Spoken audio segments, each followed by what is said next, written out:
Hey, RWorld. Welcome back to another episode of RWorld Talk. I'm your guest host today, current president Jonathan Lickstein. And today we have with us Ashley Gentry. Ashley is a passionate and accomplished realtor based in Texas. She was featured on Texas Realtors to Watch, as well as being very involved. She was a past president of MetroTex Association of Realtors. So welcome, Ashley. Thank you so much. And I have to say, we're not as big as you, but we are the fifth largest in the country. So I feel like I'm privileged to be here today, Jonathan. Third, fifth, who's counting? Who's counting? We both are, right? I love it. So, Ashley, I know your mother was a very successful realtor. She was. How did you get into real estate? What made you passionate to go down this pathway? Yeah, absolutely. So, I watched my mom, who absolutely incredible young mom, ended up getting her GED. And when I was 15 years old, she got licensed.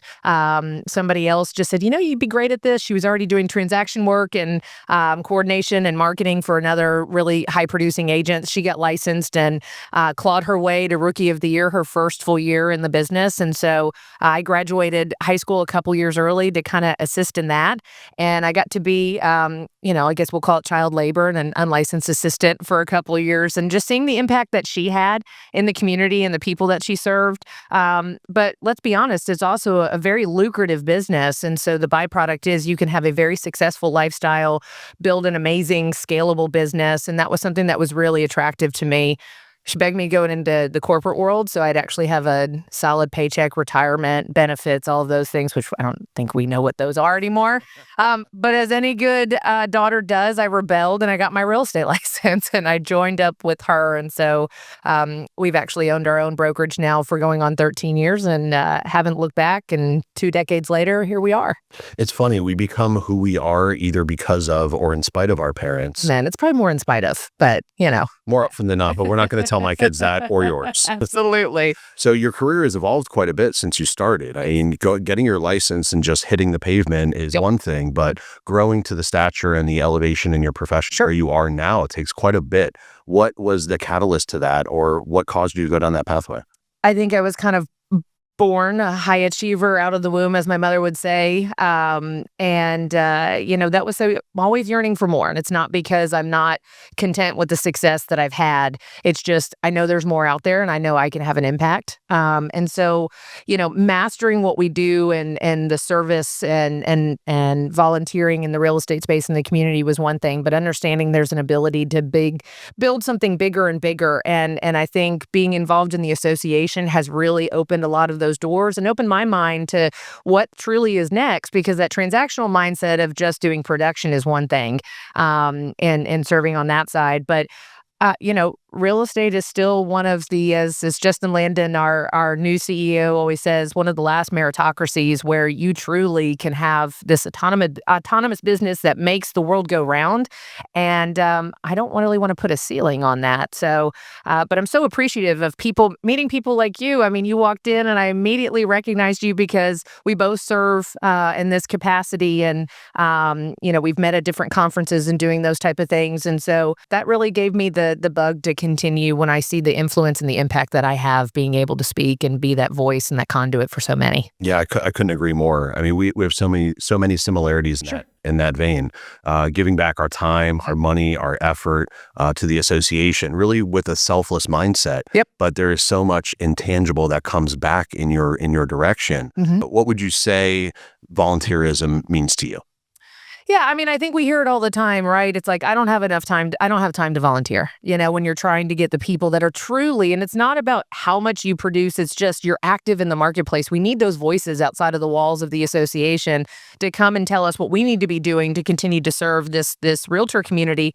And my thing is like, that's fine that you are not prioritizing volunteering in this space, but understand that it's not a time equation. You just have to sit there and say, do you think it's something that you want to do? It's something that you want to prioritize to do. And for me, I was always a, team captain in our sports and doing different things. So it's ingrained in me that I want to be leading the charge and help influencing others to do something.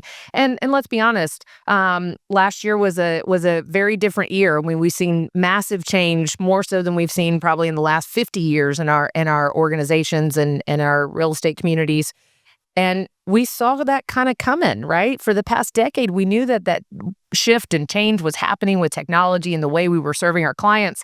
And I personally just wanted to have a voice as to how we were going to do that from the association level, which now is translated into me being so much more well-versed and educated to serve my clients. So the byproduct of getting involved and being a leader in those components has actually helped me to make a lot more money too, because I am so much more equipped. So when I'm talking to people and saying, okay, don't think about it as volunteer hours. Think about it that this is something that you get to do to continue to elevate yourself, serve the community. And the byproduct of doing that type of enrichment is you're going to build more successful businesses. It's truly professional development.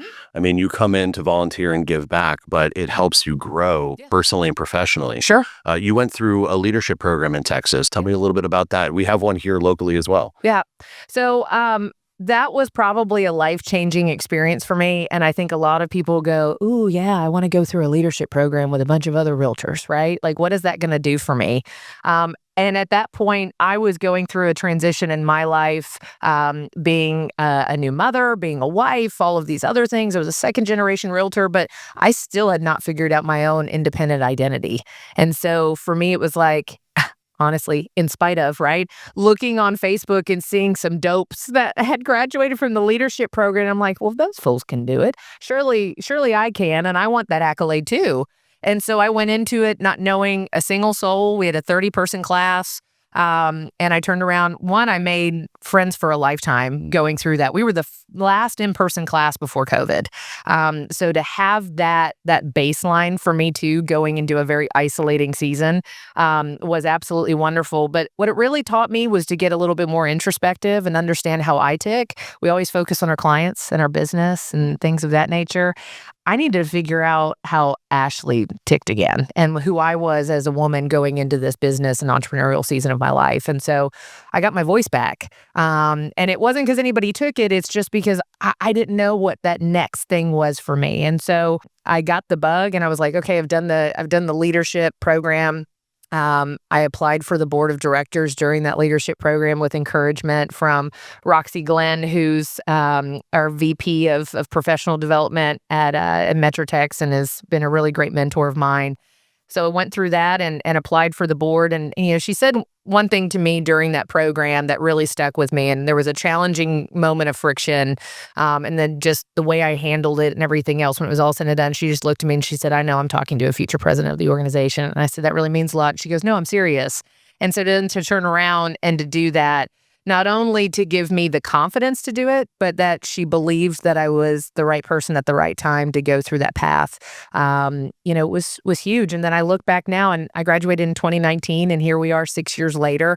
I'm now the immediate past president of the fifth largest organization, right? There you go again. Yeah, so immediate past. You're current, I'm immediate past. But to sit there and look and just, you'd say 6 years is a long time, but it's not, given what these last 6 years have looked like. And I'm so very thankful. I wouldn't be sitting here today having this amazing opportunity if I hadn't taken that leap of faith. You went in 2019. I did mine in 2018, actually. Okay. Oh, gosh. Well, I started in 2018, okay? We just graduated in 2019. Okay. We'll chalk that up. We're equal in that sense. Okay, thank you so much. So going through those programs, and you mentioned you had seen some dopes, quote unquote dopes, right, go through this. Yeah. And there's really two different people that go through these leadership programs, and what you get out of it really depends on how you handle it. Sure. In life, we can go through so many motions and just do what is in front of us. But what you mentioned was the personal reflection. Correct. And allowing you to discover who you were in that certain time of your life, which is really, truly impactful. And I went through the same exact experience. Did you? And when you go through that, did you take time to kind of look back in your life at earlier decisions maybe you had made early on in life and how that impacted your pathway? Yeah, both positively and negatively. And in fact, I'm here in Florida today because I get to speak at a women's conference that you guys are putting on, and so much of it has to do with going on that journey through that leadership program, and then what I chose to do afterwards. I've always been a little dominant. I know that's hard to believe, and coined aggressive, and that was just that audio loop that I always had in my own head.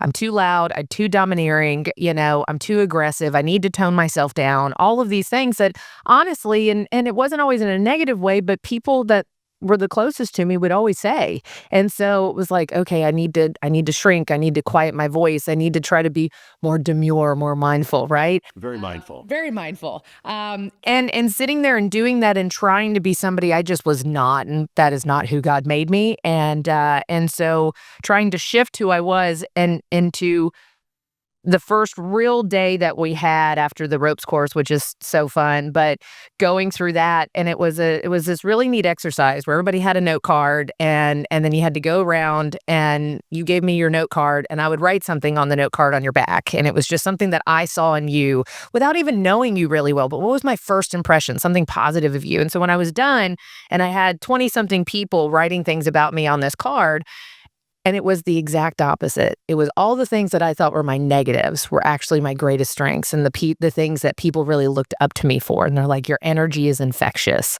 I look over and you're the first one rolling up your sleeves. Your voice, positively ripples through the room and you make me want to do better. It was all these things that I'm just like, gosh, I just want to shrivel sometimes so people don't think I'm too much. Oh my gosh, these strangers that barely know me are saying those are my greatest assets and attributes. And it was just that paradigm shift of going, I'm not going to stop who I am. I'm going to lean into it even more. And I'm going to create the most authentic, biggest brand that I can in everything that I do in my personal life and in my professional life. And I'm really proud because it's made me a better business person, a better volunteer in the organization. It's made me a great wife. And most importantly, it's made me a phenomenal mom to a very strong, beautiful 11-year-old little girl. And so I'm really grateful for those opportunities. I love that. So every time I go into these types of conversations, we build our own little happy meal. Yeah. That was our first little nugget that Oh, I love put into our happy meal. Yeah. It's not what you think about yourself. Everyone else has a different perception of you than you have of yourself. Right. Put yourself out there, be who you are, and be confident in being who you are. And it will all come together in the end. Yeah, I love So I absolutely love your reflection on that. Thank you. So you mentioned briefly last year you were the president of MetroTex. Right. So 2024 was an interesting time to be president. Man, it was good.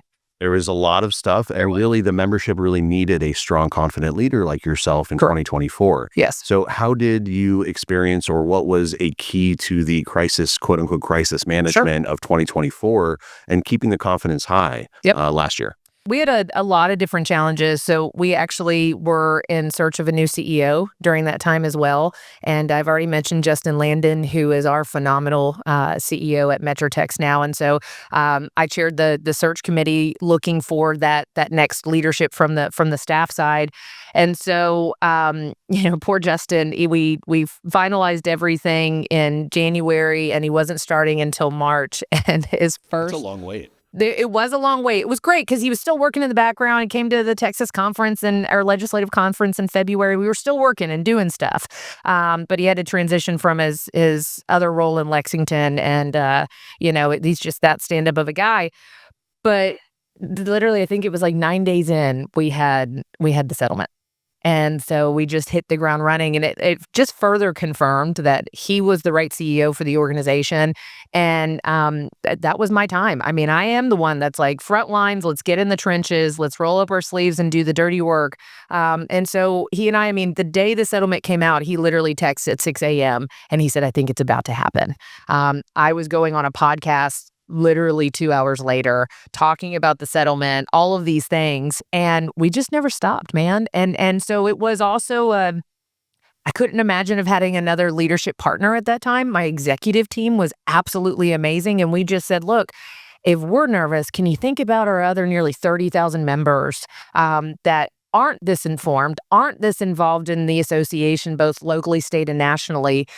So at least we had a baseline knowledge of everything that was happening and what was happening next. We're going, our members need to know about this. Our members need to be educated. And we need to make sure that we are the disseminators of the truth and the right narrative going into this, because we obviously saw that the mainstream media wanted to do something completely different. And so we had to take the bull by the horn literally and be out there. So news stations, podcasts, education, hosting summits, broker summits, everything we physically could do to stand in front, we did. We were loud, we were proud, and we were advocates for our industry. And so that's not stopping, but it's nice to have a little bit of a breather, from the legal stuff that's been happening during industry. So I think somebody said 2024 was a year of change, and 2025 is the year of impact. And so we're really focusing on taking that and leveling up to make some amazing impact in the organization. So I think I have multiple nuggets to pull out from that one. Yeah. But what I want to say is human nature, when crisis comes about or uncertainty is there, human nature is to retreat and shy away and avoid confrontation or conversation. And you were leading from the front, passing that confident voice and information, most of all, for transparency to the agent on what they should know, what the member needs to know about what's going on, how it's going to impact them in 2025. Yep. So 2025, here we are. Right? Settlement's been in place. We are for 6 months into the impact of that settlement and seeing how it was going to go. Sure. What do you see happening in 2025? What are you optimistic or excited about in 2025? So what's so funny is that we were all focused on the settlement for so long and how those industry changes were going to impact how we approached our business. And I would say that is the small effect on my business, and I would say also our members' business as well. It's the economy, it's the market, it's the softness of the market, it's the interest rates. I'm in Florida right now, so I can't say that our insurance market is the worst because you guys have those challenges too. We're at a critical mass in our insurance industry. So all of those things combined have really challenged, I think, the business front more than buyer representation agreements, compensation discussions, things of that nature that are more structural, really honestly, because those things had no impact on the financial things that were going on that are really front and center as to what our members need to understand of how they can sit here and still have a thriving business, serve the communities. And so what I'm excited about in 2025 is that we're really focusing less on a settlement, that arbitrarily is not a law or anything else. It's a mandate to operate in a certain way from a liability standpoint, and really focus on what can we do to get back down to business, because real estate honestly makes the world go round. And if we're not positive and we're not sitting there disseminating that narrative, then everything else starts to crumble around us. So we're really focusing on putting our members in the driver's seat of success for 2025 and helping equip them to sit here and be resilient in this different marketplace. Completely agree. Yeah. 2025 is the year of growth. It is right back to business and serving our consumers. Yep. As the market continues to shift economically, Sure. we're going to see, again, we're so used to shifts and pivoting, right? This word, I almost feel like it's like the dirty 5-letter word, right? Shift. Yeah, you're absolutely right. Going into doing business, right? Let's talk about the individual member, the individual agent conducting business, buyers and sellers, making that American dream a reality. What is a common mistake that you see a buyer or seller make in the process, and how do you get in front of that and alleviate that as an agent representing them in the transaction? Sure. I'm seeing a lot of mistakes right now because they're driven by emotions, and they're driven by the immediate gratification of what they're trying to achieve. And I say this, and this is not to demonize, this is just the natural proclivity of people going through, a real estate transaction. But they'll sit there and they'll go to a car dealership and they won't think twice about, getting into a new car and with upgrade packages and all these other things and their payment. And, 8 hours later, they're rolling off the lot, which is still heinous. 8 hours later, they're rolling off the lot and they never look back. But we're sitting here and we're talking about truly one of the largest drivers of economic growth in your life. And people are being so short-sighted at the moment. And part of that is because we just have not done a really good job of educating the consumer public for the last several years and understanding that while interest rates are high, that is just another barrier, but it's not one that's going to stop you from entering. We just have to understand what that additional, friction point does. Okay, so we might need to scale down. We might not need to be looking at, a $700,000 house. Maybe looking at a $500,000 house is best for your family, but still buying real estate is what's going to be best for your family. And the same thing on selling. We're so fixated on what was once was and what somebody didn't get. And I think that's hard for the sellers in this marketplace right now is they really wish it was 3 years ago where they could put a sign in the yard and, get 50 offers and everything else. And we're just not there. And they're not willing to necessarily put the investment both emotionally and physically into the home in the same capacity because they're a little bitter. They're bitter that this is the market that they're now having to transact in. But I still have to sit there and have that conversation with them and said, but if you had sold 3 years ago, I'd be selling your house for $80,000 less, And so there's still a win, but we have to be sitting here and articulating those conversations. And from the association side, our data points and our consumer reports and understanding the shifts in the different marketplaces and the different counties. We were just talking about that before the podcast. There's opportunity everywhere. And I think that's what still needs to resonate. And what I'm talking about with my clients on a consistent basis is, hey, let's not begrudge what we can't control. Let's talk about the exciting things that we can. And here's how we can do that. And my resources within the Realtor organization have really helped me be able to tap into those in this really stressful marketplace. So, I don't have necessarily a specific answer for everybody. I mean, every buyer and seller is so dramatically different. I just know I've got so many tools in my tool chest than I did even 5 years ago because I know what's coming before for the consumer public does, and I'm well informed, and those are things that I take in back to my business practice. So it's arming yourself with the proper talking points Yes. to put the consumer in the right mindset. Absolutely. Not think about what they missed out on, Sure. but moreover, what concept or what opportunity you're creating for them with this transaction. Sure. There's no better way to build generational wealth than Thank you. buying real estate, Amen. right? Yeah, we've seen that. So with buyers, you're not just buying a place for you to live. You're buying financial freedom for your future. Absolutely. And creating this 30-year payment plan to have this beautiful asset for your retirement, your investment, et cetera. Something that is going to help not only your life, but your children's lives and your children's children's lives starting somewhere. And I think that's the biggest thing, Jonathan, you hit the nail on the head is, I'm doing in my personal life, but it's not about you. It's about setting up the future for the people that are coming behind you, whether they're your relatives, whether they're your children, whether they're just people that you want to leave an impact for. And it's that legacy building. And that's something that I want to be able to say when I'm older, that I did something and that I left a legacy. And I'm not just having the same year over and over again, that I'm having compound interest years of being able to change the trajectory of the people that are most closely associated with me. And I'm proud of that. And I want other buyers and sellers and other people that we're serving in that community to understand the impact if they just make those really fruitful decisions now. Now, I feel like we go through these moments all of the time, working with different consumers. Every transaction is kind of starting over and riding the roller coaster with the consumer, which honestly, we feed off that adrenaline. Sure. Ride the highs, survive the lows, right? Absolutely. So was there a moment that really stands out for you in your career where you step back and maybe you said it out loud, maybe you thought it to yourself, but you just said, man, I love what I do. Yeah. It was funny. I was reading that question to my friend Michelle. She said, "What questions are you going to talk?" And so I'm reading through them, and she just starts laughing. And I was like, "Man, do I be honest that I don't necessarily love it right now in this stage?" But you know why? It's not because I'm not passionate about it. It's not because I don't actually love at the core value of what I get to do. Just man, it's tough right now. It is really tough and it's really challenging. And so I'm going to, pivot just a little bit from that question, because I would say on the baseline, what a privilege to do what we do every single day. And I have to remind myself about that. But we are in a season where our industry is struggling, and not because the consumer isn't struggling or anything else. It's not all about us, but it is challenging. And so because there is so much more friction than we're not used to dealing with in the marketplace, both financially and days on market and all of those other things, is right now it's tough. It doesn't mean I don't love it, but there are days that I don't like it. And it's because it takes so much to do what we do. You have to be really honestly all in to have an impact in this real estate world. And that's the only way I know to do life. So I still love it, but there are days that maybe my like is a little bit lower.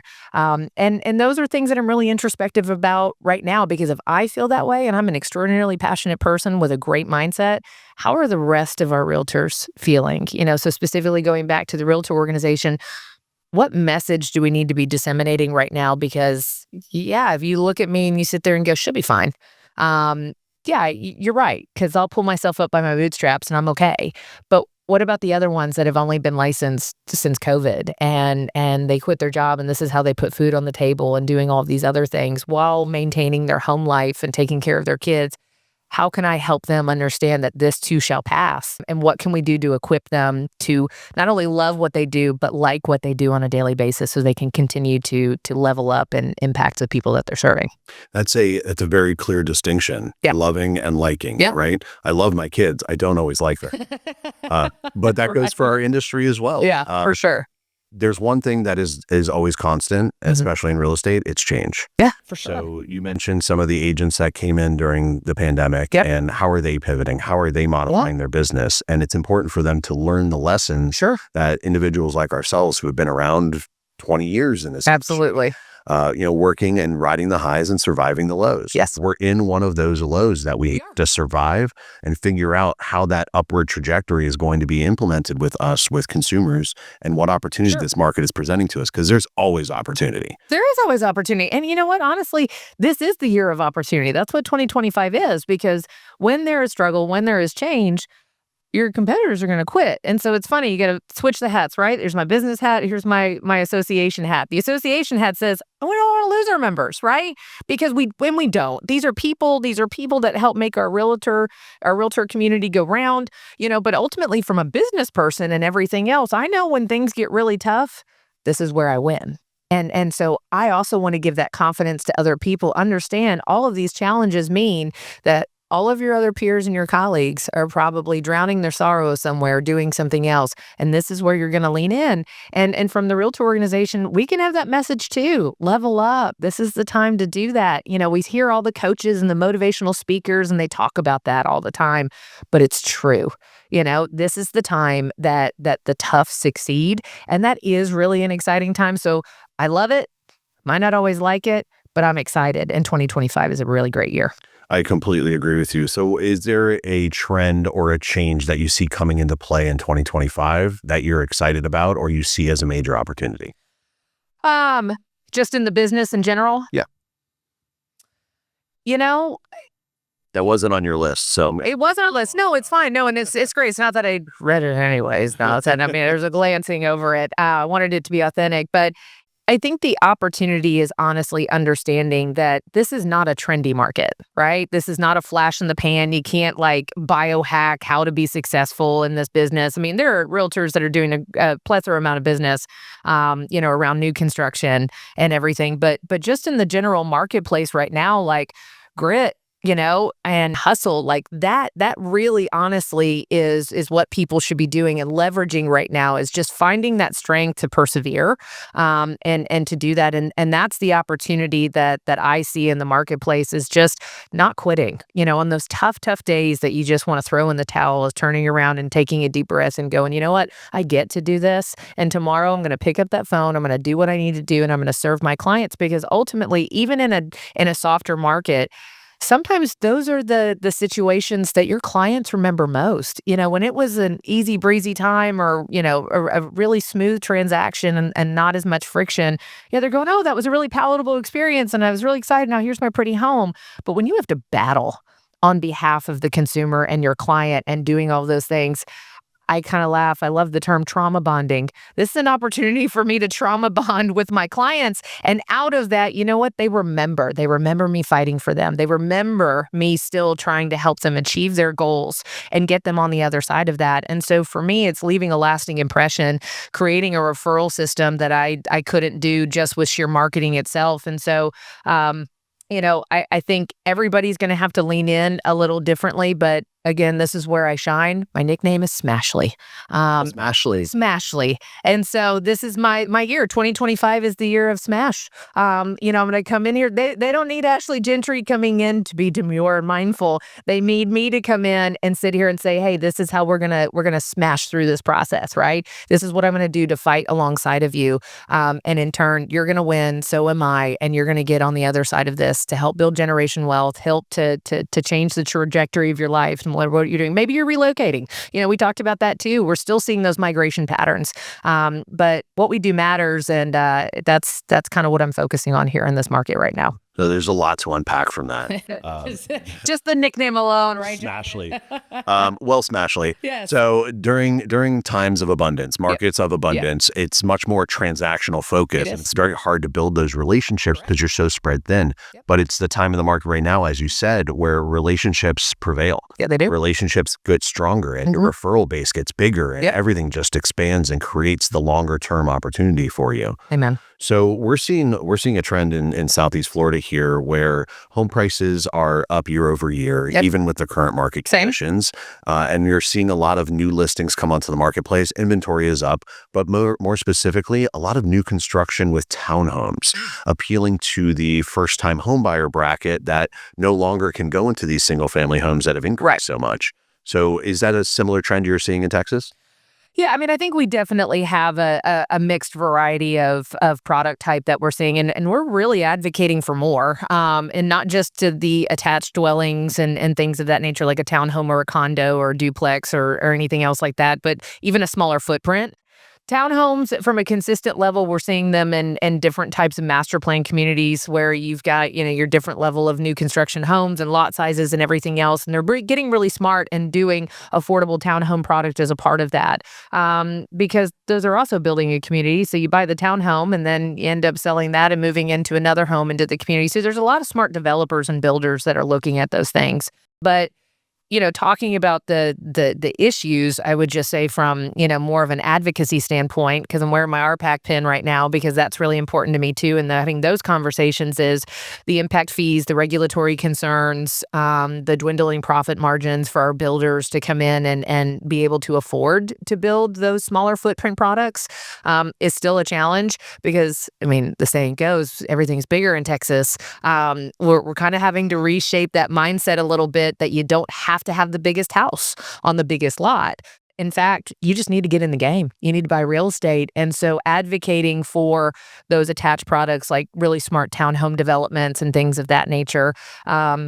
But we struggle with the D word in certain areas, which is density. And we're having a lot of conversations around smart strategic density in North Texas, because that's the only way we're going to be able to impact with a more affordable product. So while we're seeing it, it's not happening enough. But I hope we are going to continue with the support of the national home builders and the local chapters and different things like that, having those curative conversations with local municipalities to encourage more of that type of product and growth. Well, fantastic. We have no density issues here whatsoever. Yeah. None whatsoever. There's no traffic. There's no density. There's no density. Well, Smashly, Yeah. as a involved mother, Yep. a wife, a very busy businesswoman, Yes, ma'am. a leader and impactful person in the marketplace and in your local community, do you have time for hobbies? How do you balance that work-life, structure? Yep. What kind of hobbies do you have to stay leveled outside of real estate? To not murder. That's really what We're a nice way to put it. Yeah, absolutely. That was the one question that I locked in when I was just glancing over. I'm like, I hope we don't miss that one. Because now my Smashly talents have turned into, I am obsessed with pickleball. So I play pickleball probably 5 days a week. And it is one of those things where, I made fun of it because it's kind of a funny name. And I thought, The pickleball? yeah, I was like, what the heck is pickleball? Like, what are people playing that's not even a real sport? And then, of course, the minute I pick up a paddle and I hit, a wiffle ball, and I'm addicted. And it's amazing. But talk about another community, the Realtor organization community and what we do and everything else is one. But it is the fastest growing sport in the world. And so while it's also my hobby and my release, it's also helped me build an entirely new community that I didn't know I was kind of capable of this stage in my life. And I was talking with my friend in the lobby last night at the hotel. I'm just looking at this pickleball crew chat message that I have. And these are people that I've literally just met playing pickleball at Pickleball Kingdom, I might say. Give them a shout out. It's 8 minutes from my house, and it's the largest indoor pickleball facility. So it's great. But I'm looking at there, and then people all over the world that are in my text chat at the same time from all different countries and all different phases of life. And I sit there and I go, like, how amazing is that? That's what I get to do in real estate, is interact with so many many different people and cultures and different life cycles. And pickleball's kind of just that. And then you also get like the 78-year-old Marianne who comes in there and you think you're gonna, wipe the floor with her, and she turns around and rockets one right past your head and tries to body bag you. And I think Marianne. you're like, Marianne. But no, that's what's so fun is that, I get the workout and I get the release, and it is a lot of business building and community building at the same time. But man, it's been great, and getting other people to play and encourage and move and do those type of things. I just turned 40 last week, or this week actually, Monday. And I kind of reverted back to a little kid, and I had my 40th birthday at Pickleball Kingdom. And it was so fun. We had pizza and we did different things, but to watch all of these different people in the phases of my life come together to celebrate this birthday and watch them have fun and never pick up a pickleball paddle, and watch somebody else that they would have never been introduced to sitting there and teaching them how to play a new sport and build this has been really rewarding and really awesome at the same time. So pickleball for the win. Please tell me there were goodie bags at the birthday party. There weren't any goodie bags. I feel remiss. I know. Alcohol, those are like little goodie bags in a can or something else like that. But we did have pizza. And so, but yeah, so from a hobby standpoint, it is so important though that with what we do and everything else, we have to have a pressure relief valve. And even though my entire family is a part of the business, you have to be able to find something to help you decompress in those times. And for me, it's going in and playing pickleball or hanging out with my kid and just looking at the stuff that she's doing and so bright and has this mind and this creative sense that I would have dreamed to have had at her age. But I encourage anybody to sit there and you can be a workaholic, but you got to find something for yourself, or else this next phase, you're just going to burn out. No, it's funny. I think you gave us a nugget in there to complete our Happy Meal, and I'm just going to harp on that for 1 second. So you took pickleball on as a hobby to have that release, to get out the energy, get a little bit of a workout, release some of that frustration, smash Marianne with an overhand in the kitchen. But in reality, realtors are so focused on, I need more leads, I need more buyers, I need more customers. When in reality, if you get passionate and immerse yourself in something you love, like pickleball, 100%. you find a new community and you set roots down that help you build these relationships. Conversations lead to relationships, relationships lead to transactions. Amen. So you created your own lead source in that community while doing something that you absolutely love and you needed the release on. Yeah. So I would absolutely encourage realtors to do something of the same. Immerse yourself in something you're passionate about or your hobby, whether it's smashing Marianne, smashly Ashley, or anything that you could possibly be passionate about. Just find yourself in a community. And I think that dovetails so beautifully into, it's the same thing with getting involved in the Realtor organization.